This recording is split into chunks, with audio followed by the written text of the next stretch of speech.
اللہ تعالیٰ یہ کہتے ہیں کہ میری رحمت میرے غضب پر حاوی ہے، وہ رحمان ہے، رحیم ہے۔ اگر کسی نے اپنا معاملہ اللہ کے حوالے نہیں کیا تو پریشانی تو ہوگی، اگر کوئی اپنا معاملہ اللہ تعالیٰ کے حوالے کرتا ہے تو پریشانی نہیں ہوتی۔ ایسی چیز بتا دیں جس کی وجہ سے میں مستجاب الدعوات ہو جاؤں، یعنی میری دعائیں قبول ہو جایا کریں۔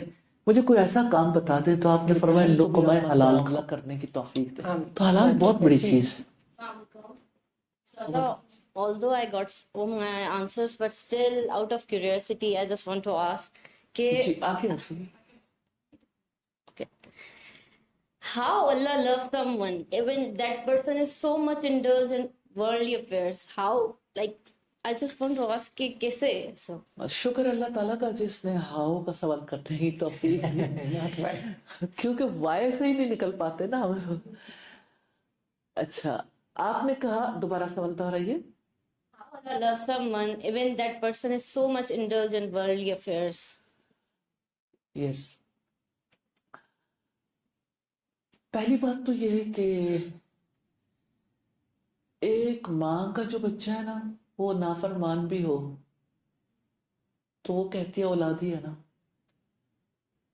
محبت، اللہ سبحانہ تعالیٰ اپنے مخلوق سے محبت کرتے، رحمت، اور اللہ تعالیٰ یہ کہتے ہیں کہ میری رحمت میرے غضب پر حاوی ہے، وہ رحمان ہے، رحیم ہے۔ اور ورلڈلی افیئرس، یہ جو آپ یہ ٹرمینالوجی ہے نا ورلڈلی افیئرس، مثال کے طور پر تجارت ورلڈلی افیئر ہے، کوئی بزنس کرتا ہے اور بزنس میں مصروف رہتا ہے، ٹھیک ہے، تو نبی صلی اللہ علیہ وسلم نے فرمایا سچا تاجر اللہ کے عرش کے سائے تلے ہوگا جس دن کوئی سایہ نہیں ہوگا۔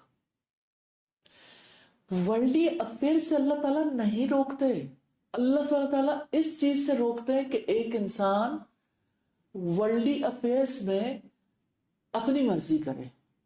اللہ سبحانہ تعالیٰ جس طریقے سے چاہتے ہیں، یعنی انسان حلال روزی کمائے، حرام کی طرف نہ جائے، انسان جو ہے وہ کوئی اس میں یعنی کوئی اس کا بزنس اس قسم کا ہے کہ ملاوٹ ہو سکتی ہو، یا یہ ہے کہ اس میں یعنی قیمتیں بڑھانے کے لیے کسی چیز کو ذخیرہ کر لیا، یا اس طرح سے کوئی بھی چیز جس سے اللہ سبحانہ تعالیٰ نے روکا ہے، ان چیزوں سے اسے رکنا چاہیے اور سچائی اور دیانتداری سے اپنا بزنس کرنا چاہیے، اس پہ اجر ہے، یہ بھی عبادت ہے۔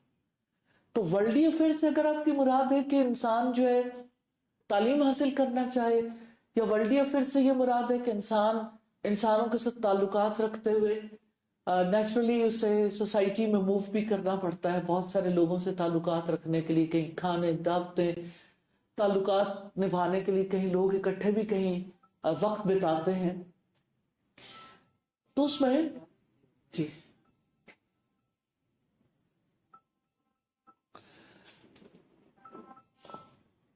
تو اس میں اصل بات یہ ہے کہ آپ کو یعنی اللہ کی حد کو نہیں توڑنا چاہیے۔ باقی اللہ تعالیٰ یہ چاہتے ہیں کہ انسان دنیا میں رہے، اللہ سبحانہ تعالیٰ کی مرضی کے مطابق رہے، اللہ کا ہو کے رہے، دنیا میں رہو اللہ سبحانہ تعالیٰ کے ہو کے رہے، اور جتنے بھی میٹرز انجام دے رہے ہیں ڈسکنیکٹ ہو کے نہ رہے۔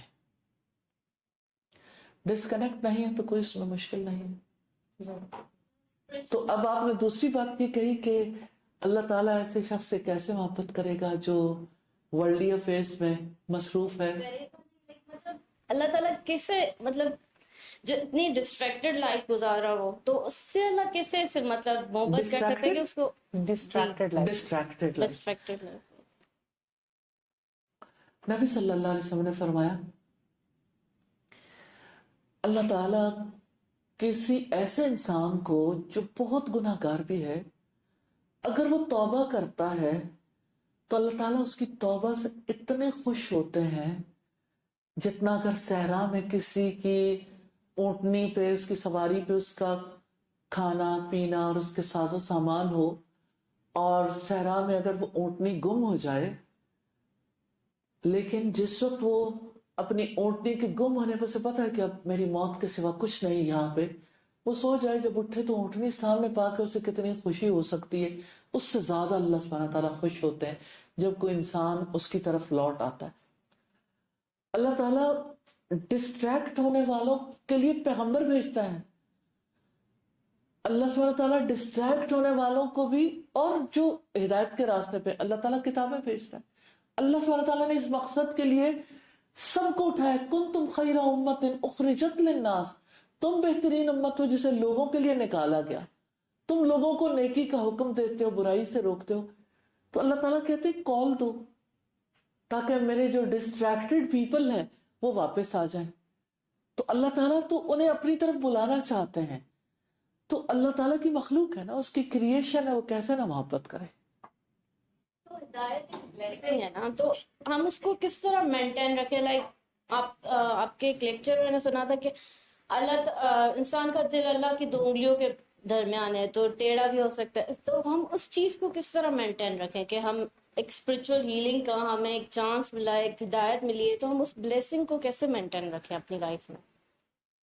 ہدایت اللہ سبحانہ تعالیٰ کے ہاتھ میں ہے, کسی انسان کے پاس اس کا اختیار نہیں ہے. نبی صلی اللہ علیہ وسلم جس وقت اپنے چچا کے پاس بیٹھے تھے اور ان کا انتقال ہو رہا تھا, اس موقع پر اپنے چچا سے کہہ رہے تھے ایک بار لا الہ الا اللہ کہہ دے, میں اللہ کے پاس آپ کی سفارش کروں گا. اس موقع پر چچا چاہتے تھے, لیکن ارد گرد جو سرداران مکہ بیٹھے تھے وہ کہتے تھے اچھا اب اپنا دین چھوڑ دو گے. تو آخری موقع پر بھی وہ یہ کہہ کے فوت ہو گئے علی دین عبد المطلب, کہ میں عبد المطلب کے دین پہ جا رہا ہوں. رسول اللہ کا دل بہت خفا تھا, پریشان تھا. تو اللہ سبحانہ تعالیٰ نے کہا کہ اِنَّكَ لَا تَهْدِي مَنْ أَحْبَبْتَ, تم اس کو ہدایت نہیں دے سکتے جس سے تم محبت رکھتے, وَلَكِنَّ اللَّهَ يَهْدِي مَن يَشَاءُ, لیکن اللہ جسے چاہتا ہے ہدایت دیتا. اب ہدایت پہلی بات تو یہ کہ ہم مینٹین نہیں رکھ سکتے. اللہم انی اسألک الہدی, یا اللہ میں تجھ سے ہدایت کا سوال کرتی ہوں, خود نہیں اللہ تعالیٰ سے دعا کرنی. نمبر 1. نمبر 2 یہ کہ ہدایت کے معنی ہے نفعمند علم اور عمل صالح کی توفیق. نفعمند علم کے لیے یعنی قرآن مجید کے علم کے لیے, حدیث رسول کے لیے, سنت کے علم کے لیے continuous effort through out the life, کہ انسان علم کا سلسلہ کبھی نہ چھوڑے.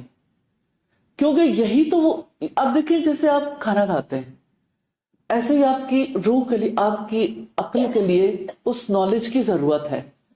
تو نالج کی وجہ سے آپ کو پاور ملتی ہے, فیول ملتا ہے, جس کی وجہ سے آپ ہدایت کے راستے پہ رہتے ہیں. اور دعاؤں کی تو اتنی ضرورت ہے, جیسے سورہ الفاتحہ میں آپ ہر روز دعا کرتے ہیں اہدنا الصراط المستقیم. اہدنا کا جو روٹ ہے نا وہ ہدا ہے, ہدایت. ہمیں ہدایت صراط مستقیم کی, صراط الذین انعمت علیہم, ان لوگوں کے راستے پر جن پر تو نے انعام کیا, ان کے راستے پر نہ چلانا جو جن پر تیرا غضب ہوا یا جو ڈسٹریکٹ ہو گئے. تو یہ اللہ سبحانہ تعالیٰ سے مانگنا پڑتا ہے. اور اس کی فوراً بعد ہی دیکھیے جس وقت سورہ البقرہ شروع ہوتی ہے تو اللہ سبحانہ تعالیٰ کہتا ہے ذالک الکتاب لا ریب فیہ, یہ کتاب ہے جس میں کوئی شک نہیں, ھدی للمتقین, متقیوں کے لیے ہدایت. تو ہدایت کا سورس تو نالج. جزاک اللہ خیر. استاذہ آن لائن بھی جو لوگ کوشچن پوچھ رہے تھے, طوبہ نے لکھا ہے کہ جزاک اللہ خیر استاذہ جی, آپ جس خوبصورت انداز اور پیاری مثالوں کے ساتھ سمجھاتی ہیں بات دل میں اتر جاتی ہے اور ارادے مزید پختہ ہو جاتے ہیں. اللہ تعالیٰ آپ کو بہترین جزا عطا فرمائے, آپ کی عمر, صحت, علم اور عمل میں برکت عطا فرمائے. اور ایک سوال ہے, اس سے پہلے میں لے لیتی ہوں. If someone backs out of a 3-year commitment just before marriage, how can one cope and heal? And she is connected to Quran but feel broken. 3 سالہ کمٹمنٹ تھی, انگیج تھی کہیں, اور اچانک نکاح سے پہلے کسی نے اپنے کمٹمنٹ سے پیچھے ہو گئے. تو کہتے ہیں کہ بے شک وہ قرآن میں پڑھتی ہے لیکن بہت بروکن فیل کر رہی ہیں. اس میں کوئی شک نہیں ہے کہ انسان کے ساتھ جب کبھی کوئی دھوکہ ہوتا ہے, کوئی ایسی صورتحال ہوتی ہے, وہ پریشان ہو سکتا ہے. اور اس کے سبب یہ ہوتا ہے کہ انسان اس موقع پر اللہ تعالیٰ کی طرف دیکھنے کے بجائے